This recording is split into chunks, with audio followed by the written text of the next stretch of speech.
तो middle east में तनाव एक कह सकते हैं खतरनाक मोड़ पर आ गया है। हाँ बिल्कुल। खासकर जब ईरान के सुप्रीम लीडर खमेनेई ने ये कहा कि अब ये संघर्ष नहीं रहा, ये जंग है। जी। और हमारे पास जो जानकारी हैं, जो स्रोत हैं, वो इसी बढ़ते ईरान इजराइल टेंशन पर फोकस करते हैं।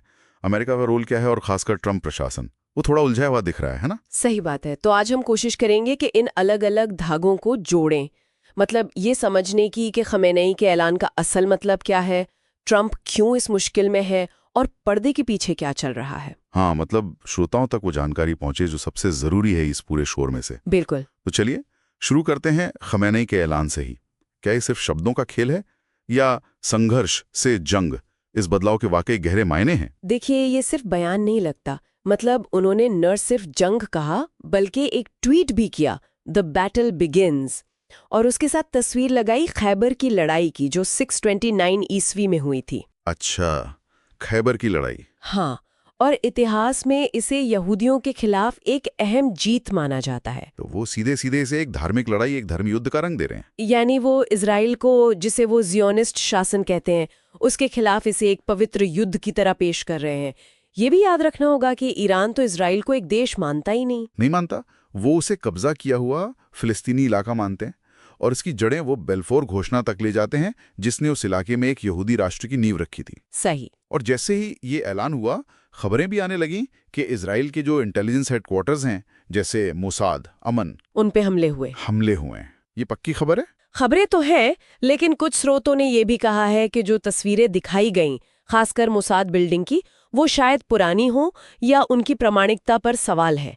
तो थोड़ी धुंधली तस्वीर है अभी। और उधर वॉशिंगटन में एक अलग ही कहानी चल रही है। ट्रंप प्रशासन जैसे फंस गया है।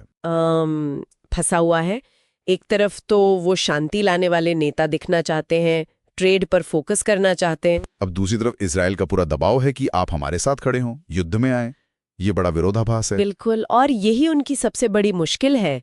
ट्रंप ने चुनाव लड़ा था कि वो युद्ध खत्म करेंगे, याद है? अफगानिस्तान से सेना हटाई। हाँ। और अब उन्हें इजराइल के लिए खड़ा होना पड़ रहा है।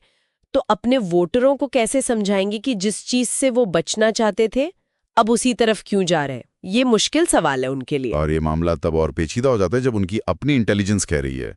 इसी साल मार्च में कहा था उनकी इंटेलिजेंस चीफ ने, शायद तुलसी गैबर्ट का जिक्र था स्रोत में, हाँ था, कि ईरान परमाणु हथियार नहीं बना रहा। 2003 से प्रोग्राम रुका हुआ है, लेकिन ट्रंप है कि इस बात को मान ही नहीं रहे। बिल्कुल नहीं मान रहे। वो इसे पूरी तरह खारिज कर रहे हैं। और ये बात ये कहीं ना कहीं इराक युद्ध की याद दिलाती है। वो WMD वाला मामला। वही कि इंटेलिजेंस कुछ कह रही है और लीडरशिप कुछ और। कितना खतरनाक हो सकता है। हाँ, चिंता तो होती है। और शायद इसीलिए अब ट्रंप प्रशासन अपनी इमेज बचाने में लगा है, माहौल बनाने की कोशिश कर रहा है। जैसे वो इजराइल में अमेरिकी राजदूत माइक हकाबी का मैसेज लीक हुआ। हाँ, वो मैसेज जिसमें उन्होंने ट्रंप की तुलना प्रेसिडेंट ट्रूमन से कर दी। वो ही ट्रूमन जिन्होंने जापान पर एटम बम गिराए थे। बाप रे, ये तो मतलब एक इशारा है शायद। बिल्कुल।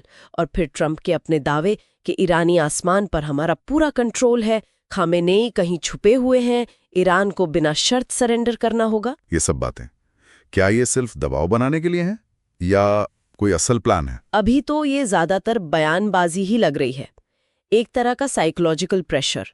यहाँ तक कि खबर है कि ट्रंप टीम ने इन्फ्लुएंसर्स को ईमेल भेजे हैं। इन्फ्लुएंसर्स को क्यों? ये प्रचार करवाने के लिए कि ट्रंप तो हमेशा से ईरान के न्यूक्लियर प्रोग्राम के खिलाफ थे, मतलब अपनी बदलती पॉलिसी को जस्टिफाई करने की कोशिश। पूरा PR चल रहा है। गजब है। और ठीक इसी उथल-पुथल के बीच एक और खबर आई जो काफी अप्रत्याशित थी। ईरान के जो पुराने शाह थे, उनके बेटे प्रिंस रेजा पहलवी, हाँ, रेजा पहलवी, वो लगभग 45 साल बाद अचानक से सामने आए हैं। और क्या कह रहे हैं? वो कह रहे हैं कि ईरान में जो इस्लामिक रिपब्लिक है वो खत्म होने वाला है और वो जल्द वापस लौटेंगे। इससे ईरान के अंदर सत्ता बदलने की अटकलें तेज हो गई हैं। तो एक और एंगल जुड़ गया इस कहानी में। बिल्कुल, एक नया मोड़ आ गया है। और इजराइल, जाहिर है वो चुप नहीं बैठे होंगे। नेतन्याहू का क्या रुख है? नेतन्याहू तो बहुत सख्त हैं। इजरायली डिफेंस फोर्सेस लगातार वीडियो जारी कर रही हैं सीरिया में ईरानी ठिकानों पर हवाई हमलों के। वो दिखा रहे हैं कि हम तैयार हैं और पीछे नहीं हटेंगे। तो अगर हम सब कुछ समेटें, ईरान ने जंग का ऐलान किया है, उसमें धार्मिक एंगल साफ है। हाँ, ट्रंप फंसे हुए हैं, इंटेलिजेंस और उनके बयानों में फर्क है। इमेज बचाने की कोशिश हो रही है। जी और बीच में रेजा पहलवी की एंट्री ने एक और सवाल खड़ा कर दिया है। बिल्कुल। तो अब सोचने वाली बात ये है, खासकर श्रोताओं के लिए, कि ये जो इंटेलिजेंस रिपोर्ट्स अलग-अलग बातें कह रही हैं और इराक का अनुभव हमारे सामने है, तो ईरान के परमाणु खतरे का जो हल्ला है वो कितना सच है और कितना जियोपॉलिटिक्स। ये बड़ा सवाल है। और दूसरा ये कि क्या ये जो बाहरी टकराव बढ़ रहा है ये अनजाने में ही ईरान के अंदर सत्ता बदलने का रास्ता बना सकता है, जैसे पहलवी के आने से लग रहा है।